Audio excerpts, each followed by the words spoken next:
Hi friends, welcome to Pathan academy. நம்ம இன்றைக்கி பார்க்க போகிற டாபிக் என்ன பார்த்தீங்கன்னா, அதாவது குரூப் 2 மெயினுக்கு உண்டான எக்ஸாமுக்கு உண்டான ஒரு சில டாபிக், ஒரு நாளைக்கு 2 டாப்பிக்கோ இல்லை 3 டாப்பிக்கோ நான் அதுமாரி யூடியூப்பில் போடலான்னு இருக்கேன். அது வந்து படிக்கிறேன், மெயின்ஸ் எக்ஸாம் படிக்கிறேன்னு கேட்டிருக்காங்க. ஸோ அதனால் எனக்கு என்ன மெயின் எக்ஸாமும் சைடு பை சைட் போட்டுட்டு அதேமாதிரி குரூப் 2 ஏக்கு உண்டான சிலபஸ் நம்ம கம்ப்ளீட் பண்ணிடலாம். ஸோ மெயின் எக்ஸாம் முடிஞ்சோடனே குரூப் 2 ஏக்கு உண்டான போர்ஷன் வந்து நம்ம ஒரு சிலலாம் கவர் பண்ணலாம், எப்படி கரண்ட் அஃபேர்ஸ் படிக்கலாம் அப்படின்ற மாதிரி பார்க்கலாம். சரிங்களா? ஸோ மெயினுக்கு உண்டான ஒரு சில டாபிக், அதாவது போன எக்ஸாம் கொஸ்டின் பேப்பரில் வந்து என்னென்ன கேட்டிருக்காங்களோ அதுக்கேற்ற மாதிரி கரண்ட் அஃபேர்ஸ் பேஸ்டாக போன எக்ஸாமில் என்னென்ன கேட்டிருக்காங்களோ அதுக்கேற்ற மாதிரி இந்த விஷயம் என்னென்ன கேட்பாங்கன்னு சொல்லி ஒரு ப்ரிடிக்ஷன் மூலமாக அதுக்குண்டான டாபிக் மட்டும். சரிங்களா? ஸோ அதன் அடிப்படையில் கரண்ட் அஃபேர்ஸ் வந்து பார்த்தீங்கன்னா நம்ம state current affairs, central current affairs 2 தான் இருக்குது. ஸோ அதன் அடிப்படையில் என்னென்ன கேட்டிருக்காங்கன்னா, போன வருஷம் விருதுகள்லேருந்து ஒரு 2 டாபிக் கேட்டிருக்காங்க. ஒன்று வந்து தமிழக விருது, ஒன்று இந்தியா விருது அளவு கேட்டிருக்காங்க. அப்புறம் வந்து பார்த்தீங்கன்னா ரயில்வே பற்றி கேட்டாங்க. அது ரயில்வேனா புதுசாக ரயில் விட்டாங்கன்னா அந்த மாதிரி கொஸ்டின். அப்புறம் அந்த யோஜனாஸ் அதிகமாக கேட்டிருக்காங்க. அப்புறம் ஆப்ஸ் அதிகமாக கேட்டிருக்காங்க, திட்டங்கள் தொடர்பான. ஸோ அது மாதிரி அதன் அடிப்படையில் என்ன பண்ணலாம், தினம் ஒரு திட்டமும் ஒரு விருது, சரிங்களா, ஒரு ஆப்ஸ், அதுமாரி எது வந்து கிடையாதோ நம்ம இம்பார்ட்டன்ட் டாபிக் எல்லாத்தையும் நம்ம ஒரு தொகுப்பாக பார்க்கலாம். சரிங்களா?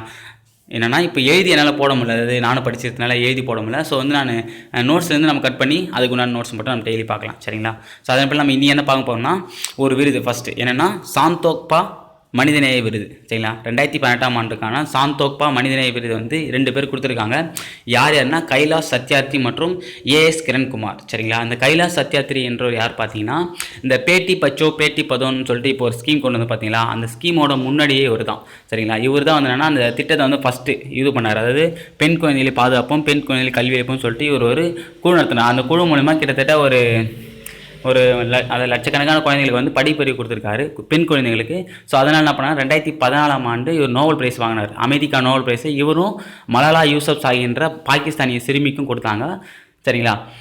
ஸோ அதனால் இவருக்கு கையில் சத்தியத்தை கொடுத்துறாங்க. ஏஎஸ் கிரண்குமார்ன்ற யார் பார்த்தீங்கன்னா, இவர் தான் இஸ்ரோ முன்னாள் தலைவர் தான் கிரண்குமார். இவருக்கு வந்து வாழ்நாள், இவர் வந்து பல சாதனையில் வந்து பிஎஸ்சியில் விட்டுருக்காரு. சரிங்களா? ஸோ அதனால் இவருக்கும் கொடுத்துருக்காங்க. சரிங்களா? ஸோ அதன் அடிப்படையில் கைலாஷ் சத்யார்த்திக்கும் ஏஎஸ் கிரண்குமார் ஆகிய 2 பேருக்கும் கொடுத்துருக்காங்க. சரிங்களா? இந்த விருதை வந்து யார் வழங்குறான்னு பார்த்தீங்கன்னா, கோவிந்த் தோலாக்கியா என்ற வைர வியாபாரி, அதாவது கோவிந்த் தோலாக்கியா என்ற ஒரு வைர வியாபாரி. சரிங்களா? என்ற வைர வியாபாரின் வழிநடத்தப்படும் ஸ்ரீ ராமகிருஷ்ணா நாலேஜ் அறக்கட்டளை, ஸ்ரீ ராமகிருஷ்ணா நாலேஜ் அறக்கட்டளை என்று சார்பில் வாங்கக்கூடியது. அதாவது ஓகேங்களா, கோவிந்தன்றது யாரை குறிக்கும், கோவிந்தானா யார் வரும்னா திருமாலை குறிக்கும். சரிங்களா? அதேமாதிரி ராமர்னா யார், ராமர் வந்து அதாவது பெருமாளோட ஒரு அவதாரம் தானே. ஸோ கோவிந்த் ராமகிருஷ்ணா அப்படின்ற மாதிரி ஞாபகம் வச்சுக்கலாம். கோவிந்த் தோலாக்கியா என்ற வைர வியாபாரி அவர் வந்து ஒரு அறக்கட்டளை வச்சுக்கிறாரு. என்ன அறக்கட்டளை, ஸ்ரீ ராமகிருஷ்ண நாலேஜ் அறக்கட்டளை. சரிங்களா? நாலேஜ் அறக்கட்டளை. அப்போது கோவிந்த் அவரோட இது தானே வைப்பார். ஸோ அதன் அடிப்படையில் கோவிந்த் ராமா அப்படின்ற மாதிரி ஞாபகம் வச்சுக்கலாம். சரிங்களா? அவங்க நடக்குது அந்த அமைப்பு மூலமாக தான் இந்த விருது வந்து வருஷம் இந்த சாந்தோக்பா மனிதநேய விருது தராங்க. அதை அனுப்பி 2018 அவங்க கொடுத்தாங்க. சரிங்களா? இது நம்ம பார்த்தோம். அதாவது அமைதிக்கான நோபல் பரிசை வென்ற 2014 கைலாஷ் சத்யார்த்தி அவர்களுக்கும் இஸ்ரோ முன்னாள் தலைவர் ஏஎஸ் கிரண்குமார் அவர்களுக்கும் வாழ்நாள் சாதனையை பாராட்டி, இது வந்து என்னன்னா வாழ்நாளில் அவங்க சாதனை பண்ணினாங்கன்னா அவங்க வந்து அந்த சாந்தோக்பா விருது தருவாங்க. சரிங்களா? யார் ஏஎஸ் கிரண்குமார், கைலாஷ் சத்யார்த்தி. ஓகே, இதில் கைலாசமும் அதில் வந்தது. சரிங்களா? ஸோ வந்து நம்ம ஈஸியாக ஞாபகம் வச்சுக்கலாம். கைலாஷ் சத்யார்த்தி, ஏஎஸ் கிரண்குமார் 2 பேர் கொடுத்துருக்காங்க. கைலாஷ்ன்றவர் யாருன்னா நோபல் பிரைஸ் வாங்கினவர், ஏஎஸ் கிரண்குமார்னா இஸ்ரோ தலைவர். சரிங்களா? கோவிந்த் தோலாக்கி என்றவர் தான் இந்த பரிசை வழங்குறாரு. இவர் நடத்தக்கூடிய ஒரு அறக்கட்டளை தான் ஸ்ரீ ராமகிருஷ்ணா நாலேஜ் அறக்கட்டளை. சரிங்களா? அடுத்து நம்ம பார்க்க போகிற டாபிக்கு கோபபந்து சம்பாதிகா ஸ்வஸ்திய பீமா யோஜனா. சரிங்களா? கோபபந்து சம்பாதிகா ஸ்வஸ்திய பீமா யோஜனா பத்திரிகை துறையை சார்ந்த பணியாளர்களுக்கான மருத்துவ காப்பீட்டு திட்டமாக ஒடிசா மாநில அரசு கடந்த ஜூன் 1, 2018 அன்று அறிமுகப்படுத்திய திட்டமே இந்த கோபபந்து சம்பாதிகா ஸ்வஸ்திய பீமா யோஜனா. சரிங்களா? கோபபந்து சம்பாதிகா ஸ்வஸ்திய பீமா யோஜனா ஒரு காப்பீட்டு திட்டம். சரிங்களா? யாருக்கு உண்டானது காப்பீட்டு திட்டம் பார்த்தீங்கன்னா, பத்திரிகை நியூஸ் பேப்பர்ஸ் இருப்பாங்களா, அவங்களுக்கு உண்டான ஒரு காப்பீட்டு திட்டம். இது எதுக்கு உண்டானா, ஒடிசா மாநிலத்தில் வந்து ஒரு பத்திரிகையாளர் வந்து எரித்து கொல்லப்பட ஒரு நிகழ்ச்சி நடந்தனா அவர் வந்து கொண்டுட்டாங்க. சரிங்களா? ஒரு பத்திரிகை இது பண்ணும்போது, ஸோ பத்திரிகையெல்லாம் பாதுகாப்புன்னு சொல்லிட்டு அங்கே போட்டதுனால அவங்களுக்கு வந்து என்னென்னா இந்த காப்பீட்டு திட்டத்தை வந்து ஒடிசா மாநில அரசு கொண்டு வந்துருக்கு. சரிங்களா? கோவப்பட்டால் என்ன பண்ணணும், நம்ம யார் கையினா உடச்சிரும் அப்படின்ற மாதிரி ஞாபகம் வச்சுக்கலாம். கோவப்பட்டால் யார் கையினா உடச்சிடும், அப்போ ஒடிசா அரசு. அப்போ கோபபந்து கோவப்பந்து. கோபமாக ஒருத்த பந்து இருந்து எரியலான்னு வச்சிங்களேன், அந்த பந்து நம்ம படிக்கும்போது நம்ம கை உடையத்துக்கு வாய்ப்பு இருக்குது அப்படின்ற மாதிரி நான் வச்சிடலாம். அப்போ கோபப்பந்துனா கோபமாக இருந்தால் ஒடிச்சிருவோம், கையை ஒடிச்சோம். அப்போ ஒடிசா அரசு சரிங்களா. பத்திரிக்கை சரி ஓகேவா. பத்திரிக்கை கோவப்பட்டானா யாராக இருந்தாலும் எப்படி சொல்கிறது, யாரை வேணா மாற்றிடலாம். இப்போது யாரா ஒருத்தனா யாருக்கிட்ட வேணால் கோவமாக பேசலாம். ஆனால் பத்திரிக்கை முன்னாடி கோவமாக பேச மாட்டாங்க, ஏன்னா அவன் அப்படியே நியூஸில் எழுதிட்டு நம்ம பேரே கெடுத்துருவான். ஸோ அப்படின்றாங்க நான் வச்சேன். அப்போ கோவப்பந்து சம்பாதிக்கானா பத்திரிக்கையாளர் துறைக்கான அந்த பத்திரிகை துறையில் பணியாற்றவங்களுக்கு உண்டான இன்சூரன்ஸ் பிளான் தான் இந்த கோவப்பந்து சம்பாதிக்கா ஸ்வஸ்திய பீமா யோஜனா. இதை வந்து எப்போ கொண்டு வந்திருக்காங்கன்னா ஜூன் 1, 2018 தான் கொண்டு வந்திருக்காங்க சரிங்களா. ஜூன் 1, 2018 அப்போ தான் வந்து இந்த கோவப்பந்து சம்பாதிக்கான இந்த ஸ்கீமை வந்து ஒடிசா மாநில அரசு இன்ட்ரடியூஸ் பண்ணியிருக்காங்க சரிங்களா. அடுத்து வந்து 7 ஸ்டார் கிராம பஞ்சாயத்து ரெயின்போ திட்டம். 7 ஸ்டார் கிராம பஞ்சாயத்து ரெயின்போ திட்டம் எந்த மாநிலம்? ஹரியானா மாநிலம். எப்படின்னா இவங்க என்ன பண்ணியிருக்காங்கன்னா, ஒரு கிராம பஞ்சாயத்தை முன்னேற்றத்துக்கு உண்டான ஒரு 7 விதமான ஒரு திட்டத்தை, 7 விதமான ஒரு பாயிண்ட்டை வச்சு ஒரு திட்டத்தை கொண்டு வந்துருக்காங்க. 7 விதமான வளர்ச்சி நோக்கத்துடன் கொண்ட ஒரு 7 திட்டத்தை உருவாக்கி அது எல்லாத்தையும் ஒன்றா சேர்த்து அதுக்கு உண்டான ஒரு பிளானாக தான் இந்த 7 ஸ்டார் கிராம பஞ்சாயத்து திட்டத்தை கொண்டு வந்துருக்காங்க, ரெயின்போ திட்டம் சரிங்களா. ரெயின்போவில் மொத்தம் 7 கலர் இருக்கும் சரிங்களா. அதனால தான் சரி இது ரெயின்போ திட்டம்னு சொல்கிறாங்க, 7 ஸ்டார்னு சொல்கிறாங்க சரிங்களா.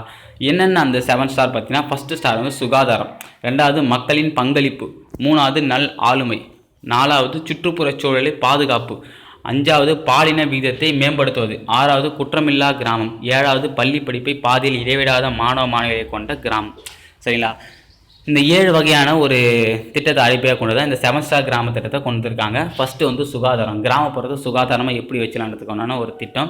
அடுத்தது மக்களின் பங்களிப்பு, அந்த சுகாதாரத்தில் மக்களோட பங்களிப்பு எப்படி இருக்குது, ஒரு அரசு துறைவான ஒரு திட்டம் போட்டாங்கன்னா அதில் மக்கள் வந்து எந்த அளவுக்கு அதில் ஈடுபாடாக இருக்காங்கன்னு சொல்லிட்டு தெரிஞ்சதுக்கு மக்களின் பங்களிப்பு எப்படி இருக்குன்னு சொல்லிட்டு பார்க்கறதுக்கு.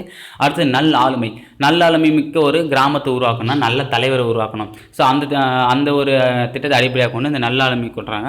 அடுத்து சுற்றுப்புறச்சூழல் பாதுகாப்பு, நம்ம சுற்றுப்புறத்தை தூய்மையாக வச்சுருந்தா தான் ஒரு கிராமமாக அப்போது பக்கத்தில் இருக்கிற கிராமம் அதேமாதிரி வச்சுக்க நினைப்பான்.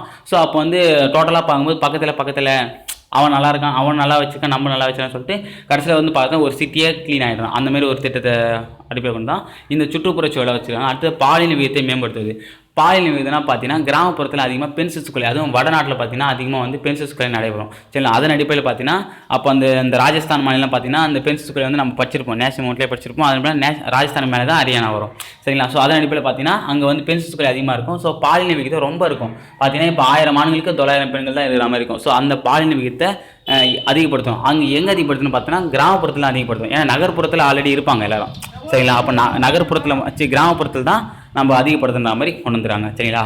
குற்றமில்லை. அப்புறம் வந்து 5வது வந்து குற்றமில்லாத கிராமம் ஓகேங்களா. கிராமப்புறத்தில் வந்து குற்றங்கள் நடைபெறத்தை குறைக்கணும், அதுக்காக கொண்டு வந்து. அடுத்தது பள்ளி படிப்பை பாதியில் இடைவிடாத மாணவர், அதாவது கிராமப்புறத்துலாம் என்னென்னு பார்த்தீங்கன்னா, இப்போ ஒரு பெண் குழந்தை இருக்குன்னு வச்சிங்களேன், இப்போ 10வது வரைக்கும் படிச்சுட்டு இருக்குன்னா திடீர்னு வந்து அவங்க வீட்டில் ஏன்னா அப்போ அந்த பொண்ணு வந்து வயசு வந்துச்சுன்னு வச்சிங்களேன், ஒரு 8வது 9வது வயசு வந்துச்சுன்னா என்ன பண்ணான்னு பார்த்தீங்கன்னா, அவங்க முறமாமா அந்த மாதிரிலாம் இருப்பாங்க பார்த்தீங்களா, அவங்களாம் வந்து பொண்ணு கேட்கும் போது என்னாங்கன்னா, ஸோ அப்போ வந்து சரி ஃபஸ்ட்டு வந்து கல்யாணம் பண்ணிட்டு படிக்கணும் அப்படின்ற மாதிரி கல்யாணம் பண்ணிப்பாங்க. கல்யாணம் பண்ணிட்ட பிறகு படிக்கிற எண்ணமே வராது. ஸோ படிப்பா அந்த பள்ளி வந்து என்ன பண்ணுறோம், இப்போ நம்ம படத்தில் கூட நிறைய பார்த்துருக்கோம் பார்த்தீங்களா, எனக்கு கல்யாணம் பண்ண போகிறாங்க, நான் வந்து எப்படி சொல்லுறது கிளாஸ் விட்டு நிற்க போகிறேன் அப்படின்னு சொல்லுவாங்க பார்த்தீங்களா. ஸோ அதன் அடிப்படையில் ஸோ அந்தமாரிலாம் வந்து குழந்தை திருமணத்தை தடுக்க திருமணம் என்ன ஆகுனா இந்த பள்ளி இடையற்றலை நம்ம குறைக்கலாம். ஸோ இந்த வகையான ஒரு 7 வகையான திட்டம் தான். என்னென்னா சுகாதாரம், மக்களின் பங்களிப்பு, நல் ஆளுமை, சுற்றுப்புறச் சூழல் பாதுகாப்பு, பாலின விகிதத்தை மேம்படுத்துவது, குற்றமில்லாத கிராமத்தை உருவாக்குவது, பள்ளி படிப்பை பாதி நிற்கும் குழந்தைகளை இருந்து பாதுகாப்பது.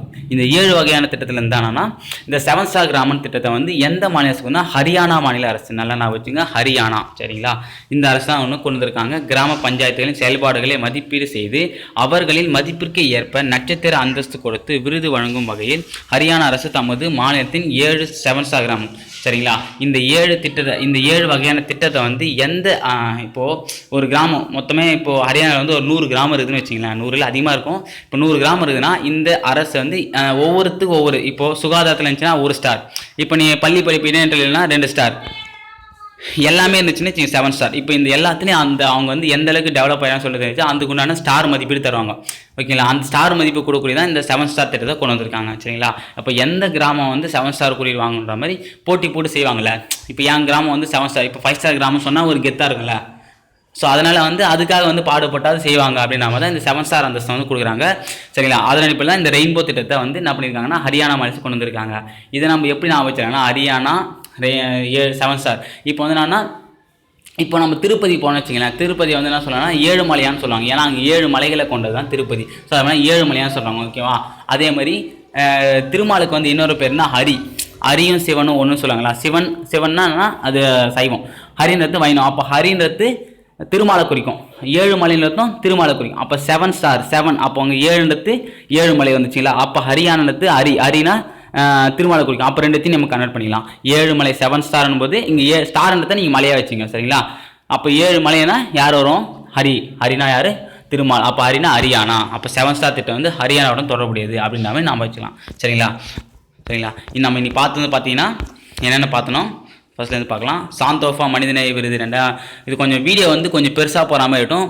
ஆனால் நீங்கள் அது ஒரு வாட்டி கேட்டுட்டு சும்மா அதை நோட்ஸ் மாதிரி எழுதி வச்சாலே போதும், உங்களுக்கு நல்லா மனப்பாடம் ஆகிடும். ஏன்னா வந்து மெயின்ஸ் பொறுத்த வரைக்கும் நம்ம எப்படின்னா நோட்ஸ் எவ்வளோ கலெக்ட் பண்ணுறதை விட எவ்வளோ நம்ம தெரிஞ்சுக்கிறோம், நம்மளுடைய அறிவு தான் பொறுத்து இருக்குது. ஸோ வந்து டைமிங்கை பார்க்கக்கூடாது. நம்ம இப்போ ஒரு விஷயம் நம்ம பார்க்குறோன்னா அதுக்கு உண்டான ஒரு நாலேஜ் நம்ம தெரிஞ்சாலே போதும். இப்போ தெரிஞ்சுன்னா இப்போ குரூப் டி எக்ஸாம் எப்படி பார்த்தீங்கன்னா மெயின் எக்ஸாம் பொறுத்த வரைக்கும் நம்ம அவன் கரெக்ட் ஆன்சர் கேட்க மாட்டான், மோஸ்ட் ரிலேட்டட் ஆன்சர் அதான் மெயின் அங்கே. சரிங்களா? நீங்கள் கரெக்ட் ஆன்சர் எதுலாம் தெரியாது, மோஸ்ட் ரிலேட்டட் ஆன்சர் எதுனா அதுக்கு உண்டான மார்க் கண்டிப்பாக உங்களுக்கு தருவான். சரிங்களா? இப்போ சாந்தோப்பா மனித விருதுன்னு கேட்டால் வச்சிங்களேன், நீங்கள் ஏதோ அவங்களுக்கு பேர் தெரியலனா கூட நோபல் பரிசு பெற்றோருக்கும் இஸ்ரோ முன்னாள் தலைவருக்கும் கொடுத்தான்னு சொன்னால் 1 மார்க் கண்டிப்பாக கொடுப்பாங்க. சரியா? நீங்கள் பேர் தெரியலனா கூட அது ரிலேட்டடாக இப்போ சாந்தோப்புன்றது இது வந்து ஒரு அறக்கட்டையில் வாங்கக்கூடிய விருதுன்னு கொடுத்தாங்க. ஏன்னா அந்த ஒரு அறக்கட்டை தான் வழங்குது, அந்த எந்த அறக்கட்டையும் தெரியல, பட் ஆனால் அறக்கட்டையில தான் வழங்குதுன்னு சொல்லிட்டனால உங்களுக்கு 1/2 மார்க் கொடுத்து வாய்ப்பு இருக்குது. சரிங்களா? ஸோ நீங்கள் ரிலேட்டடாக எழுத ஆரம்பித்தாலே அந்த இது வந்துடும். ஸோ நீங்கள் இதுலேருந்து படிக்கும்போது ஒரு 10 பாயிண்ட் தெரியுதுன்னா 2 வாட்டி 3 வாட்டி சொன்னால் அதில் வந்து ஒரு 2 பாயிண்ட் தெரியுதுன்னா அது ஏன்னா நீங்கள் ஒரு மார்க் வரதுக்கு வாய்ப்பு இருக்குது. ஸோ அதனால் கொஞ்சம் வீடியோ வந்து லெங்க்தாக போகும், கொஞ்சம் நல்லா கேளுங்க. சரிங்களா? என்னென்னு பார்த்தோன்னா சாந்தோஃபா மனிதநேய விருது. 2வது பார்த்தது வந்து என்னென்னு பார்த்தீங்கன்னா கோபபந்து சம்பாதிக்கா ஸ்வஸ்திய பீமா யோஜனா, அது காப்பீடு திட்டம். அப்புறம் 7 ஸ்டார் கிராம பஞ்சாயத்து, ரெயின்போ திட்டம், ஹரியானா மாநிலம். சரிங்களா? இந்த 3 வகையான திட்டத்தை பற்றி பார்க்கலாம். இதுக்கப்புறம் வரப்போகிற நாட்களில் வந்து எது இம்பார்ட்டன்ட் ஒன்றான திட்டத்தையும் எதெல்லாம் கேட்கலான்ற அடிப்படையில் ஒரு சில திட்டத்தெல்லாம் எடுத்து வச்சிருக்கேன். ஸோ அதன் அடிப்படையில் நான் டெய்லி ரெகுலராக போட்டு வரேன். இது வந்து ஒரு 3 மார்க் ரேஞ்சில் நம்ம தெரிஞ்சு வச்சனாலே போதும். ஏன்னா மேக்ஸிமம் கிட்டத்தட்ட 30 மார்க் அதாவது 3 மார்க் கொஸ்டினில் ஒரு 35 கொஸ்டினில் கிட்டத்தட்ட 15 கொஸ்டின் வந்து பார்த்தீங்கன்னா இந்த கரண்ட் அஃபேர்ஸ் பேஸ் பண்ணியே கொஸ்டின் வர கேட்குறாங்க. சரிங்களா? ஸோ அதன் அடிப்படையில் நீங்கள் நம்ம ரொம்ப யூஸ்ஃபுல்லாக ஒரு கிட்டத்தட்ட 2 திட்டம், 2 ஆப்ஸு, 2 விருதுகள் அந்தமாரி திட்டத்தில் போகிறோம். அது இப்போ நம்ம கரண்ட் அஃபேர்ஸ் கொஞ்சம் பேஸ் ஆச்சுன்னா ஈஸியாக இருக்கும். ஸோ அதன் அடிப்படையில் எடுத்திருக்கேன். சரிங்களா? ஓகே ஃப்ரெண்ட்ஸ், மேலே ஒரு நல்ல தொடர்பு சந்திக்க வரேன். உங்களுக்கு விட்டு அவர்களுக்கும் பார்த்தன அகாடமி. தேங்க்யூ.